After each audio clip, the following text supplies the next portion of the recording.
Bonjour et bienvenue sur ma chaîne. Si vous me découvrez, je m'appelle Agathe. J'accompagne les femmes depuis un certain temps à remettre leur vie à l'endroit. Je les accompagne à reprendre confiance, à reprendre leur pouvoir personnel. Et aujourd'hui, je souhaiterais aborder un sujet pas évident, qui est je vieillis. Je vieillis. Et alors? Moi, je suis de plus en plus sereine et heureuse. Et pour commencer, je vais vous citer une actrice qui a dit dans les années 50 : « En vieillissant, je ne veux pas sembler plus jeune. Je veux sembler plus heureuse. Je veux sembler plus heureuse. » Cette phrase est attribuée à l'actrice italienne des années 50, Anna Magnani. Et c'est cette phrase qui m'a inspiré le contenu de la vidéo d'aujourd'hui. Il y a 6 mois, je faisais un voyage en Égypte. Hier, j'ai enfin trié mes photos et j'ai créé le montage photo que j'avais en tête depuis 6 jours. Et en replongeant dans ce voyage et en revoyant certaines photos, je me suis rappelé une anecdote en lien justement avec les sujets que je traite avec les femmes. Pour la visite des pyramides au Caire et du Caire en général, j'avais embauché une guide francophone qui nous a accompagnés, mon fils et moi, sur la journée. Lorsqu'elle parlait à mon fils de moi, lui disait de se mettre à côté de moi pour une photo, elle disait mamie. Moi, je pensais qu'elle ne maîtrisait pas totalement le français. Je pensais qu'elle utilisait certains termes anglais ou quelque chose du genre. Et je n'ai pas relevé plus que ça. Jusqu'au moment du repas, où autour d'un délicieux repas traditionnel, soit dit en passant, elle me demande si les parents du petit travaillent, s'ils n'ont pas de congé, s'ils ont dû rester en France et que c'est pour cela que j'emmène mon petit-fils, moi, en voyage. Honnêtement, j'ai été plus gênée pour elle que pour moi, car je ne voyais pas dans quel trou de souris elle allait pouvoir se mettre si je lui disais de but en blanc que je ne suis pas la grand-mère, mais la mère. Je lui ai donc tout doucement précisé que j'étais la maman de ce petit garçon.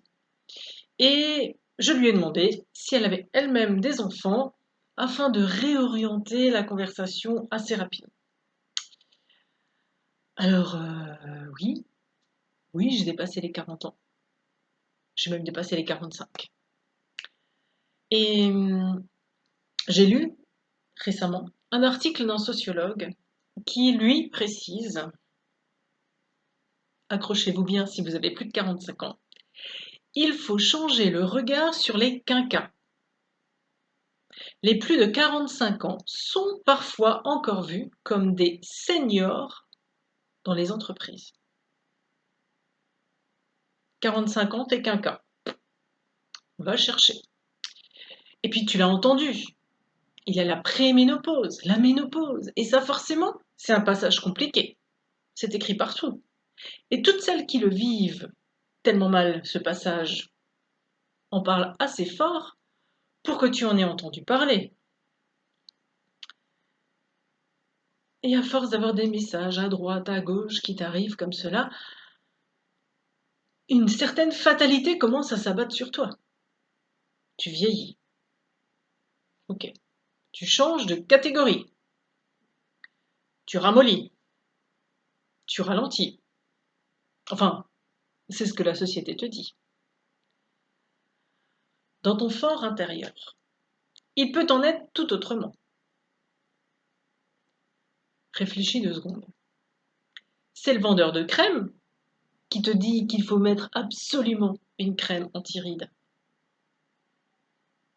C'est l'industrie de la coloration qui te dit qu'il faut couvrir tel cheveu blanc ou tel cheveu gris. À noter d'ailleurs qu'un certain nombre de femmes ont des cheveux gris avant 50 ans, avant 45 ans et même avant 40 ans.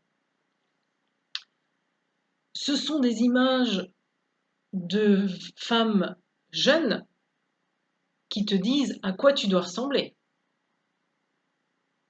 Ce sont des images extérieures, ce sont des avis extérieurs, ok? Mais toi, au fond de toi, si tu écoutes ce que dit ton corps, ce que dit ton énergie, ce que disent tes envies, tes projets, comment te sens-tu?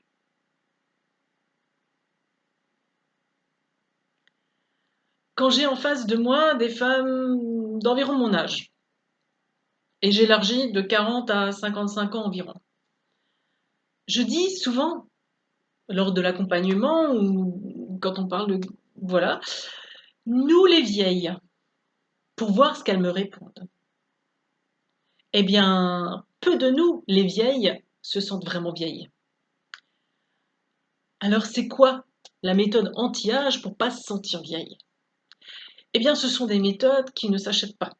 Elles ne s'achètent pas en pharmacie, elles ne s'achètent pas en cosmétique, elles ne s'achètent pas chez un chirurgien. Ce sont des méthodes gratuites, accessibles à chacune à tout moment. Et je vais t'en proposer quelques-unes. Tout d'abord, le regard. Ton regard. Tu peux mettre sur pause le temps de chercher un miroir ou de te déplacer face à un miroir.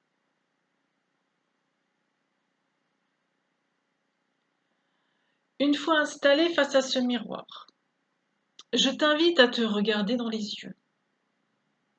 Vraiment. Pendant quelques minutes. Regarde-toi.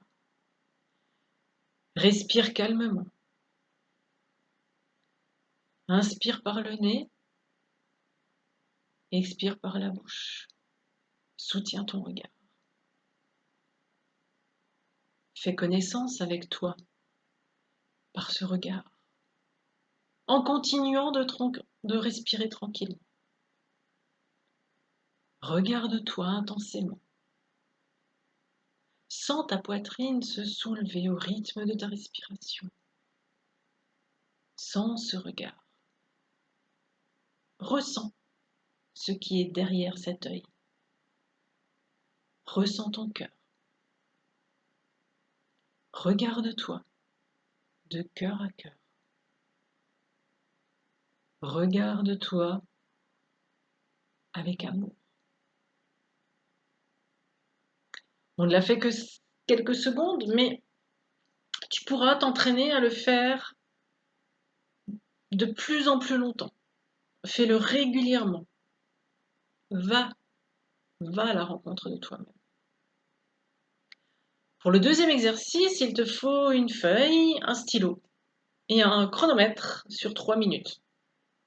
Donc là encore, je vais vous expliquer et puis ensuite vous pourrez le refaire. Une fois que tu es prête, tu vas lister 10 choses que tu aimes chez toi.